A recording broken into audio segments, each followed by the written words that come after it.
convertirla a cine, hay una cosa que tienes que pensar. Una de las características fundamentales es este elemento que está aquí, que está puesto en una medida, no sé si llegas a ver, 2/3 de pulgada, dice. Luego dice 16 milímetros. Esto es video y esto es cine. Film y video. ¿Correcto? Film, video y luego tienes film más arriba. Lo importante cuando tú eliges una cámara para rodar es el tamaño del sensor que tiene. Este tamaño de 2/3 de pulgada es el más grande, aparte del de arriba, en video. El más grande en tamaño. ¿Correcto? Entonces, estas cámaras son estupendas cámaras, pero el sensor es bastante pequeño, ¿no? Normalmente en ese tipo de cámaras el sensor tiene un tamaño de 1/3 de pulgada, ¿no? Si comparas 1/3 versus 2/3, hay bastante diferencia en tamaño. Hay que entender que eso nos va a entregar una característica de calidad un poco inferior. No niega que puedas hacer una película en eso, estoy seguro que la puedes hacer y va a quedar muy bien, pero la diferencia es esa. El tamaño del sensor implica una menor calidad. No vas a intentar igualar una película de cine en términos de calidad, pero si iluminas adecuadamente y si tienes imágenes bien balanceadas, bien corregidas en términos de color, vas a tener un producto bastante bueno. Talk Show, no sé si saben, conocen la película, fue rodada con una cámara que tiene un sensor tres sensores de 1/3 y en el formato 720. Esa película luego fue inflada a 35 milímetros y los resultados no son malos. Con una cámara que el alquiler por día te puede costar $150 versus una cámara de cine que además de la película, ¿no? el costo por alquiler ya no baja de los $500 a $600. ¿Qué cámara, por ejemplo, he visto que Sony ha sacado una línea de cine alta, ¿no? Y hay una cámara que es la XD-Cam, que es la más pequeña. Así es. Entonces, no sé si esa cámara tiene de los 2/3 que usted está diciendo. Sí, hay cámaras de 2/3. ¿Eso se puede adaptar normalmente a los 35 milímetros? Desde luego, un asunto fundamental en el rodaje es que en la opción que tú elijas, si el destino final de ese producto va a ser el cine, lo ideal es que elijas la opción de rodado o registro a 24 cuadros, ¿correcto? Por una cuestión de adaptación, ¿no? Es decir, la relación que hay entre el cine y el video, seguramente la saben porque son estudiantes aprovechados, es que el cine corre a 24 cuadros por segundo, ¿no es cierto? Y el video a 30 o 29.97, ¿no? Y en el caso de video para cine a 23.97 también. Y en la cuestión de iluminación, cuando por ejemplo, me supongo que para rodar cine, para filmar cine en 35 milímetros, la luz es más intensa, o bueno, no sé cuál es la diferencia entre el cine, entre grabar en digital, la iluminación que debe tener el formato digital y el formato 35. No, claro, cuando hablaba de bien iluminado, quiero decir que la película normalmente por una cuestión física tiene una mayor latitud, es decir, tiene la posibilidad de tener un mayor rango en la diferencia entre blancos y negros, entre las zonas más claras y las zonas más oscuras. El video, por lo contrario, tiene un radio mucho más pequeño, entonces los semitonos siempre son más difíciles de registrar en video, a pesar de que hemos avanzado muchísimo en eso y hemos logrado de verdad equipos que tienen muy gran rango en ese nivel de diferencia de luces entre los tonos. No vamos a alcanzar, y estoy seguro que el video, por lo menos por un buen tiempo más, no va a alcanzar esa latitud, ¿no? Esa diferencia en los semitonos. Por lo tanto, lo que se recomienda cuando se trabaja con equipo de bajo costo y va a empujarse esto a 35 milímetros, es trabajar con una luz relativamente pareja. Es decir, que no haga uso de demasiado contraste, porque evidentemente el contraste sí lo puede manejar, pero hasta cierto nivel. Y cuando esto es empujado a 35 milímetros, el director de fotografía y el responsable del laboratorio tienen que trabajar muy cerca para obtener, digamos, mucha fidelidad digamos, en la subida de video a cine. Eso sí es importante. Y es importante ¿por qué? Porque al final, en los ejemplos que pueden ustedes tener en la pantalla se van a dar cuenta. Hablando de Talk Show, por ejemplo, hay momentos en la película en los que sí se nota una cierta dificultad en el video para registrar algunas zonas de los encuadres, algunas zonas de iluminación en los encuadres, por un lado. Por otro lado, en la película Los Salvini, de la que hablábamos hace, que tiene ya algunos años, sí se nota esto muy fuertemente. Estábamos en los inicios del video para cine y se notaba digamos, una dificultad, ¿no?, en la imagen, porque no se alcanzaba y la técnica no se había desarrollado tanto en la conversión de video a cine. Entonces, este tema es fundamental. ¿Por qué?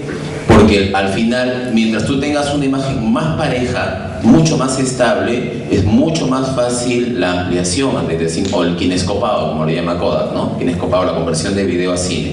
Entonces, esto sí hay que tenerlo en consideración siempre. ¿Por qué? Porque es mucho más fácil manejar una película, un video, una iluminación en video, cuando tienes cierta, digamos, cierta estabilidad en la imagen, a que si esta imagen tiene muchas diferencias tonales y muchas diferencias de luz, siempre vas a tener una pérdida en eso. Sí, eso es importante pensarlo y tenerlo claro. Ahora bien, hablando de los formatos, es evidente que mientras más grande es el sensor, correcto, el sensor de la cámara, el lugar a donde la imagen llega, ¿no es cierto?, a través del lente, y donde es convertida luego en información electrónica, mientras más grande sea ese sensor, mayor calidad va a tener la película. Eso está fuera de toda discusión. Sin embargo, dada, digamos, la practicidad de contar con equipos muy pequeños, sí es mucho más práctico, por costos y por todo, usar estos equipos corrigiendo, manteniendo la luz y manteniendo cierta estabilidad también en la imagen. ¿Viste la película de Augusto anoche? ¿Estuviste en la sala?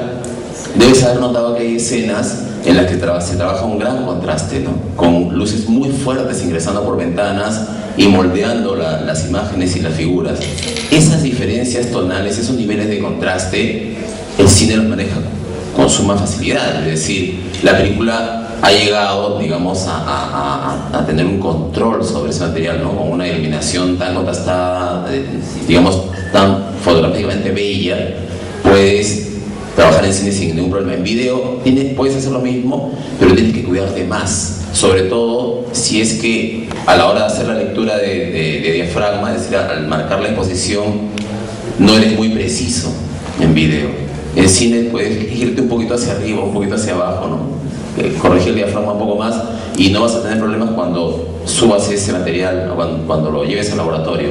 En video tienes que ser muy preciso, tienes que evitar, ¿no?, correr demasiado hacia arriba o hacia abajo de la sensibilidad del video.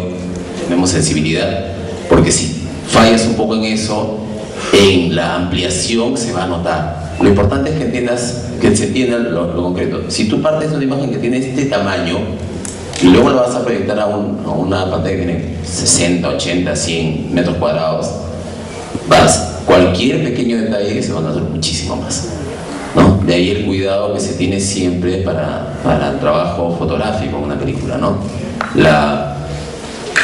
El nivel de profundidad y profesionalismo que tiene que implicarse en el trabajo de iluminación en cualquier proyecto, ¿no?, y el trabajo del cuidado del encuadre es fundamental siempre, para todo.